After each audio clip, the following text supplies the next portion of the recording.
The Igbos must first apologize to the North over trying to divide Nigeria during the Civil War before the North can allow them to be a president. Now, this has caused controversy today at our newspaper place this lovely morning.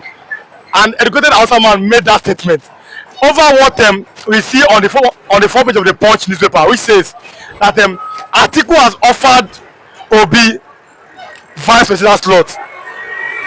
Now it's on the Punch newspaper, and the Hausas are saying that yes, the Igbos cannot be trusted yet to be president, so they must start by being vice president. Then they will see their character before they can allow them to be president. And without the North, the Igbos can never become president. If you are watching for the first time, kindly subscribe to this YouTube channel on notifications. Drop a comment, click the like button, and also share this video. Like this video, and also share with others so that they too can have more information. The Afghan evangelist, should Peter Obi accept vice president position? And again, can the Igbos be trusted to be Nigerian president? Good morning, good afternoon, good evening, good night, wherever you're watching us from. Remember, my humble self, the Afghan evangelist, Benjamin Johnson, Sinachi. Listen good, my beloved brother. What is so special about presidency of Nigeria? What is so special about that office?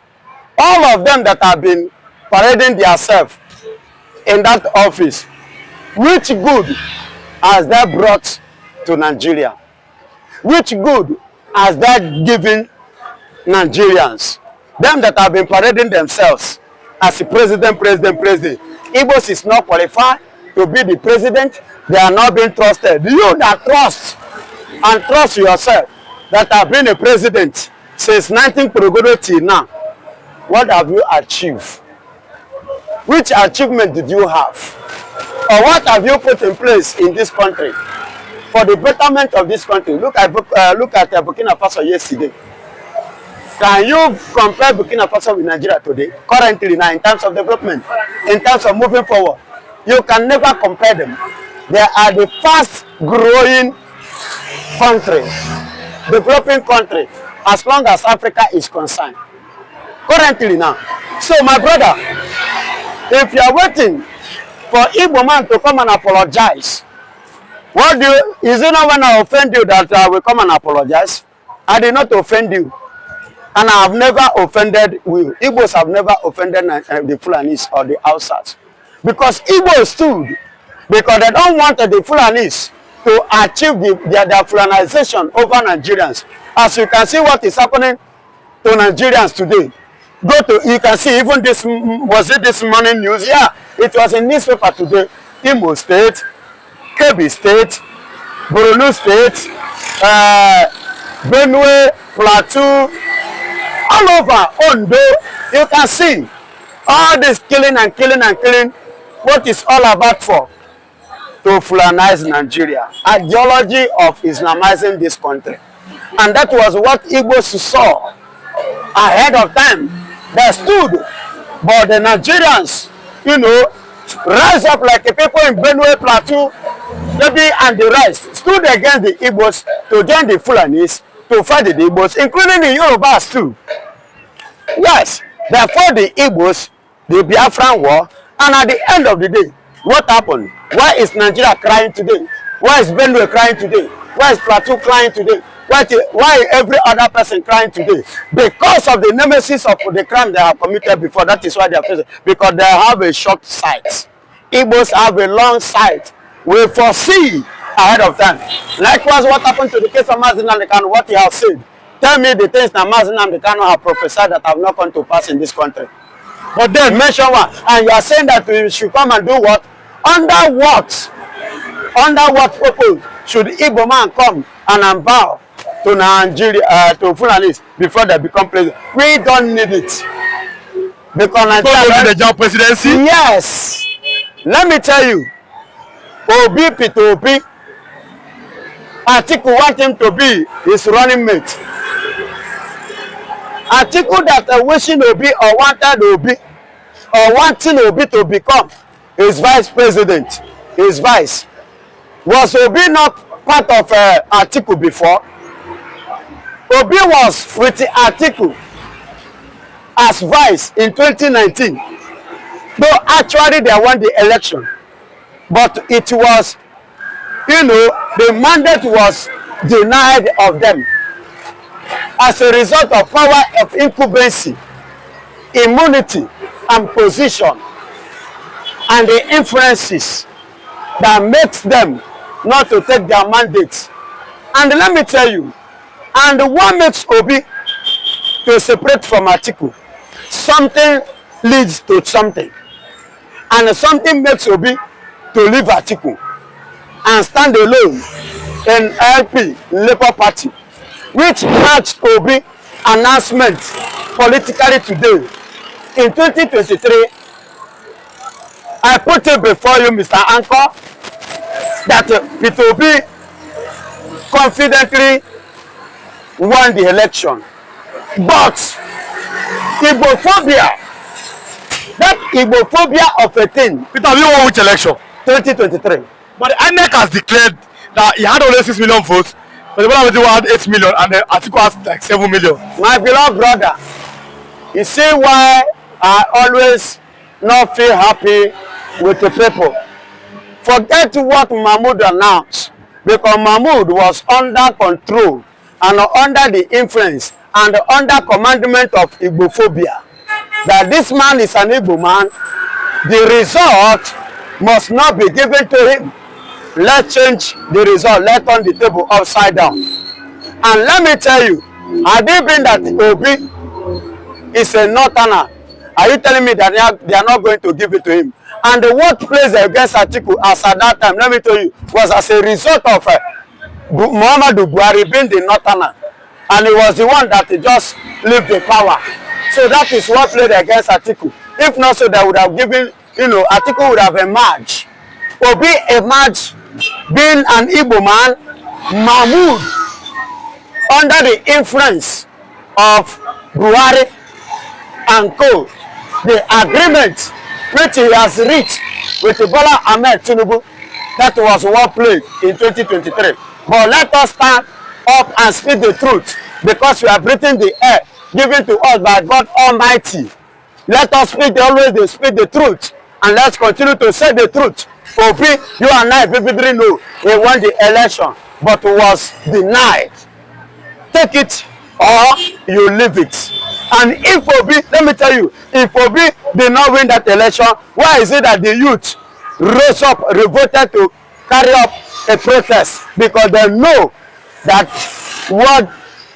whom they have given their vote, but was denied. Have you ever seen such a thing after Abiola? Have you ever seen such a thing taking place in this country? It was first in Abiola time, second, it was in Obi time. That is to tell you that they know their choice, whom they have voted. But can the Igbos, because the way things are going now, it has been said that the Igbos must first abandon these Biafra agitations, Baba, for them to be trusted with power. With the way things are going, can the Igbos ever be Nigerian president? Igbos, I'm not even praying for Obi to become a president any longer. I'm not praying for any Igbo man to become president any longer. Because when I was saying it, they never believed it. Even in that 2023, when I was ministering, I said it, that even if Obi win election, they are not going to give it to him. And the people oppose it. And today, at the end of the day, what happened? Is it not what happened? So I don't even need Igbo man to become president. I need Igbo man to become the president of Biafra. Because if Nigeria is well managed, properly arranged, if Nigeria is a country, as they said, meant to be one, or they reason it as one, or they see it as one, I see no need of them saying that Igbos must survive before they become president. I see no need of them not giving the same development they give to West and the North, they did not give it to the East. Yes, in terms of development, such like seaport, international airport, and every other development from the federal government. If truly they said they are not having anything against the Igbos, what stopped them ever since that time not to give such, federal might, federal strength in the southeast? And let me tell you, it was as a result of that ignorance and negligency of Nigeria to Igbo people that triggered this Biafra of a thing, which Mazen Namdekano is standing trial for now. Yes, because when he came in the first place, he did not come for Nigeria to be, a kind of Biafra division. He came for development, and he gave Nigeria some instances. Are you hearing me? He gave Nigeria some instances. Enugu should be more developed, should be more vibrant. Those seaports, like on the Niger Bridge, should be well developed, so that ship will be entering there, coming to that place. What about Ngata? But why can't they give the Igbos? I say that if you give the Igbos seaport, Lagos will be depopulated. Why do you think that they don't want to give the Igbos seaport? Good and fine. This is a very sensible question. Now, why they will not give Igbos seaport? I understand their reasons and why they will not give it to Igbo. They will not put it to Igbo side. One, the economy of Lagos State, 75% of it, the growth of Lagos State economy is contributed by the Igbos.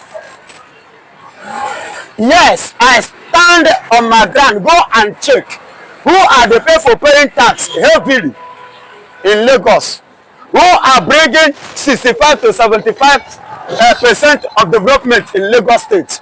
Igbos. Yes, you can see. Do your findings. Don't even go far. Use Ogba as an example. Who are the people paying rent? Who are the people paying rent? Who are the people paying electricity? Who are the people paying water bill?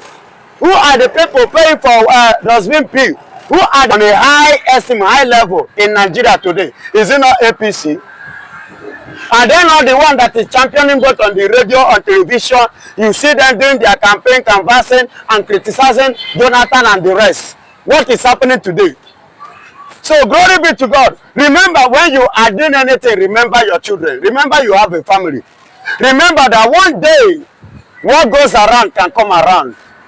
When they were kidnapping others, propaganda during the time of Jonathan, Chibok girls, they use it. The same man did a lot of campaign, broadcast and condemn Jonathan. What happened today?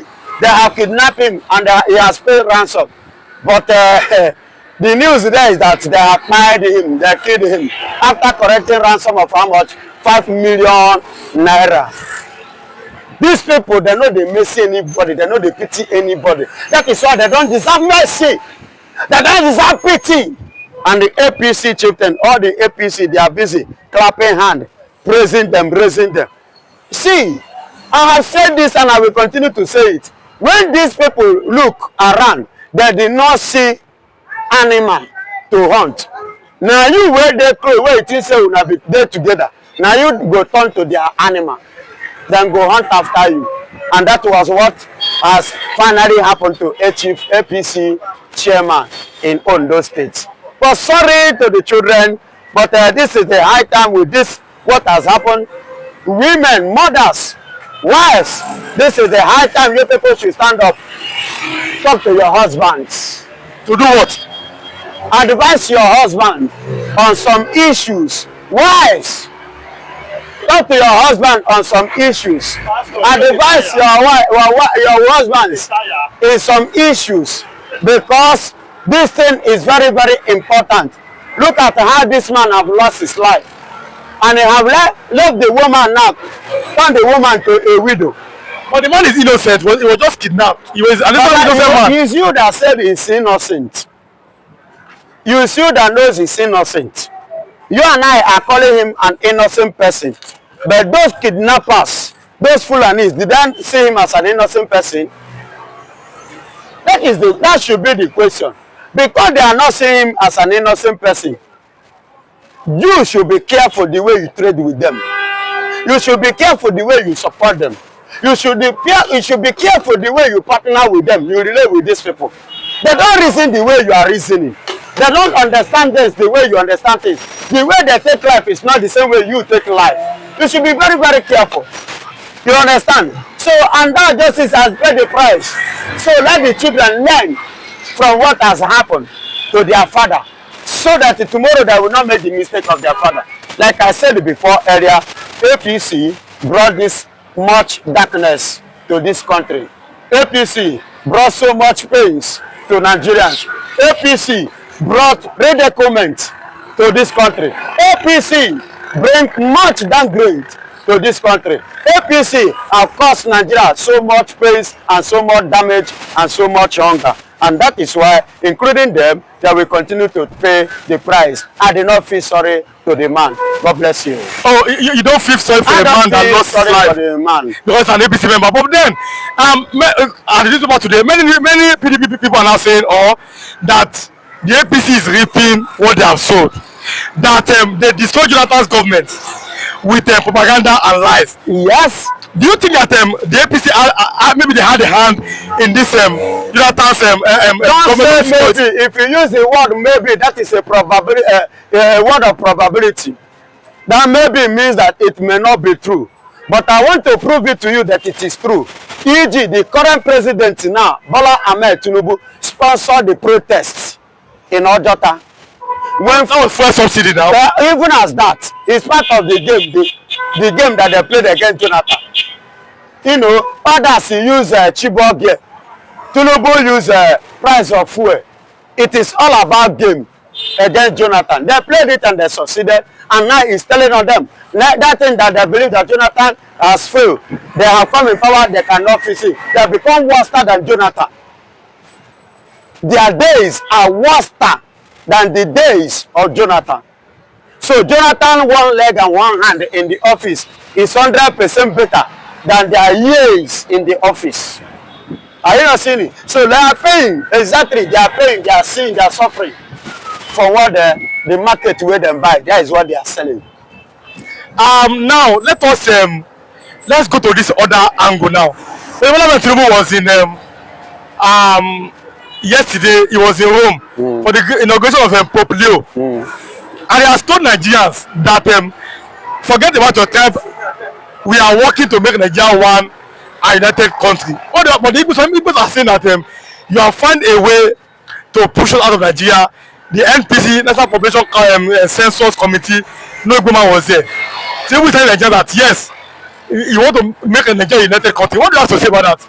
My brother, if you say a country is united, how do you call a united nation, a united country? A united country is a country that comprises the citizens, the indigent, the recognized indigent in different positions that makes law of the country.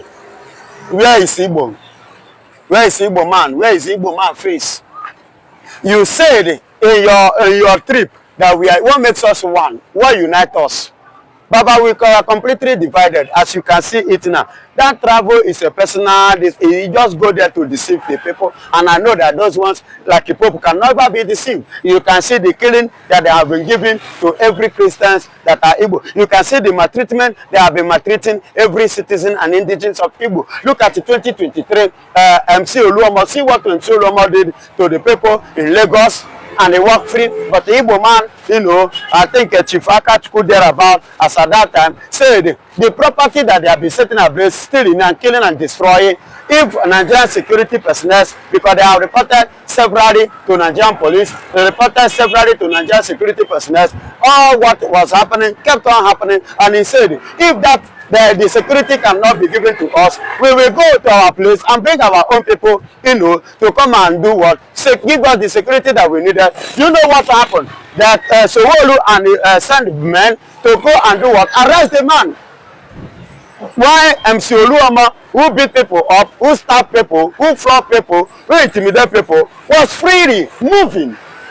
Do you understand? So is it not the attribute of not being one? Hatred. So we are not one. Let him stop deceiving himself, and we can never be one. Biafra don't stand it. Nobody they change that one. But there's a bad news across Nigeria. It's on the Punch, on the Vanguard newspaper this morning. X-men and bandits took over all parts of Nigeria. They killed in Imo, in Ondo, in Benue, in Kogi. Because Bola Ahmed Tinubu them. What is the problem? Are these people? I'm talking about the S-men. Are they above the law? permit them. including Bola Ahmed Tinubu, it permits it. Because if Bola Ahmed Tinubu can send marching order against the 16 of Boko Haram or terrorists that they kill in Urumu, if he can send marching order, what stop him from not sending marching order to all these killings that have been taking place, even the one that have taken place now? So it is APC agenda. It is part of their plan, which Bola Ahmed Tinubu is one of them. So are you saying that I mean, APC is the party of all Nigerians? Yes. They are supposed to serve all Nigerians. But they are not serving all Nigerians. They are serving and respecting only the Northerners. They are favoring only the Northerners. You can see. Tell me, my brother, let's assume the killing that took place in various places in Nigeria, let's assume Igbo people go do every city, every community, every state in Igbo land will be facing, you'll be hearing boom, boom, boom. They will make sure that they bomb everywhere, the highest bomb, they will go and import it. Only 16 that was, jungle justice. 16, you see the way the Northerners rose up, including Atiku, all of them revolted, they were, Sultan of Sokoto and co. You see the way they reacted. But they have been killing. See the one they have killed. See, Plateau now have been divided. Fulani have killed the remaining one, and the remaining one is still alive. Then half of them is alive, half is dead. Go to Boronu, half is alive. What is the way forward for this situation? Half is alive, half is dead. The way forward, as I'm saying, which I expected Bola Ahmed Tinubu to act. These people, put them, excuse me, let them face the bar. But for Bola Ahmed Tinubu to be silent up to now, that means he is partnering, or maybe it's part of what he have assigned before getting to power. And the best way, the best option, since he's incompetent, he's not capable of managing Nigeria, let everybody go there.